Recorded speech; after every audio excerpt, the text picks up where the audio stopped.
We now journey up to Decatur, Georgia, to meet a young entrepreneur who, by chance, may have created the world's greatest apple pie. Be it a businessman, a scientist, or simply a chef in a suit, Esco Hill is a name you'll remember. He's serious about his business, that's obvious, but he doesn't stress about the process. And you need to pay close attention to pick up when he's being serious and when he's joking with you. But one thing is for sure, this little award-winning pie is no joke. We go to the highest mountains in the world and source these apples. These apples are special to Esco Eats. Actually, no. You think anyone would get that joke? I'm not gonna say that. It was a joke. I was like, wow. I was having a conversation in college, and one of my friends said it would be cool to be a food critic. And just like that, I was sparked an idea of a food series that I was gonna create called Esco Eats. And so from there, I took a one-way flight home from college to start a food series. Food critic turns chef, and chef turns food critic. So in one of the episodes, I had a Yale gymnast on my set, and that day I did not read the instructions to an apple pie, and as serendipity have it, I made the best dessert in the world. It's called the world-famous apple cobbler pie. It started off a mistake. Did you remember where it went wrong? Luckily enough, we did record it. And so because the episode was recorded, I was able to go back and look at each fine detail to see where I went wrong or where I went right.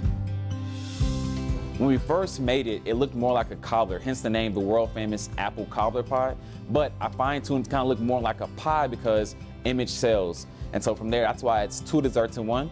Room temperature it's a pie, but when heated, it turns to a cobbler, so you still get the best of both worlds, from that original recipe, even now to looking like a pie today. That first pie you made, was it a big pie? Was it a small pie? It was 9 inches. All right, but what I see behind you today, they're a little smaller. They're minis. We found a very niche market with our minis. It was actually our 3rd variation of the pie. So we had a 9-inch, we had a 5-inch, and then we ended up decreasing it to a 3-inch. It was already pre-packaged, and it was already ready to eat. And so that right there automatically made it a hit, because when people think of pie, there's a negative perception was I gotta cut it, it's too many cuts, too many slices, it's messy, no one wants to dig into it. And so we completely busted that narrative and we made the mini.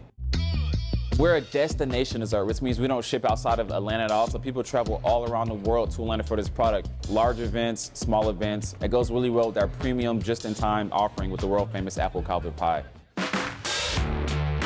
So now we cook. Some ingredients are obvious. Let's start with the Granny Smith apples. All right, so I see the apples, I see the pie, and I see the chef in a suit. I can only do it in the suit. There's something about the suit that brings out a little extra flavor. High-end apples here. Picked them from the highest point on earth, right? Yes, the highest point on earth. These apples were grown with love, and we watched them grow each step of the way.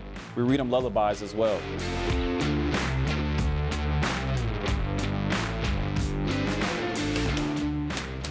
Perfectly balanced. Usually 1 full apple can make about 6 minis. Perfect precision. It's nothing like a hand-cut apple.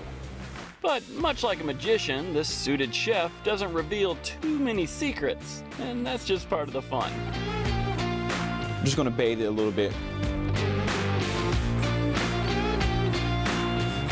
All this crumble was made by hand, 50-50 split blend of the toppings right here. 3 pies. How it got there, no one will know. No one knows how we got to this step right here, but we traveled a long way to come to this moment right here in time. A lot of people think I'm a chef. I'm really a scientist, disguised as a chef. Crust is on, and the magic is waiting to happen.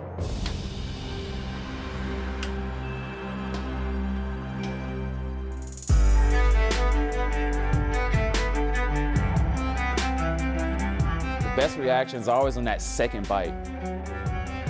The first one is like, wow, okay, he wasn't lying. This is the best dessert in the world. And this is that second after bite that hits him. It's like, wow, it's like a rush of happiness that hits you.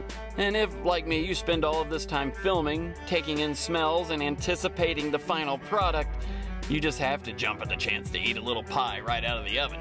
So, that's what I did. This is the moment of truth. You've built this up now. Yes. So this is it. This is it. So there is a way to eat this though. A lot of people have to know that this is not just your normal granny apple pie.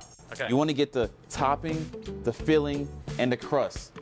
That together combines for the world-class experience. All in there. All in there. All 3 layers. All 3 layers in there. And so David, this is the moment. I don't want you to edit this. Okay. Just look into the camera and let you know is this world famous or is it not world famous?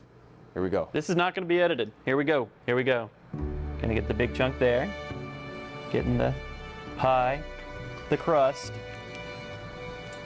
What do you think? Oh, there's a piece. There we go. Is this an Esco approved scoop? It is. It's a hearty scoop. I like that. Okay.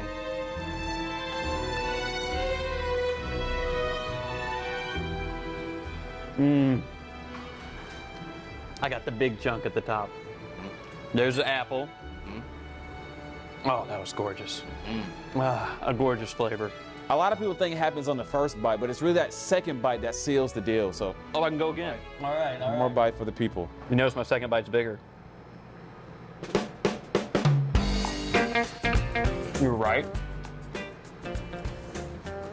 I'm getting more of the cinnamon in that second bite. That's crazy. Why is that? You know, you weren't just being goofy. Perfectly balanced It is flavors. better the second time. Let's go. I love this. Yes, sir. Thank you so much. Thank you. You mind if I take that with me? It's all you. Kind of. All right. All right. Have a good one. So it's a wrap. It's a wrap, guys.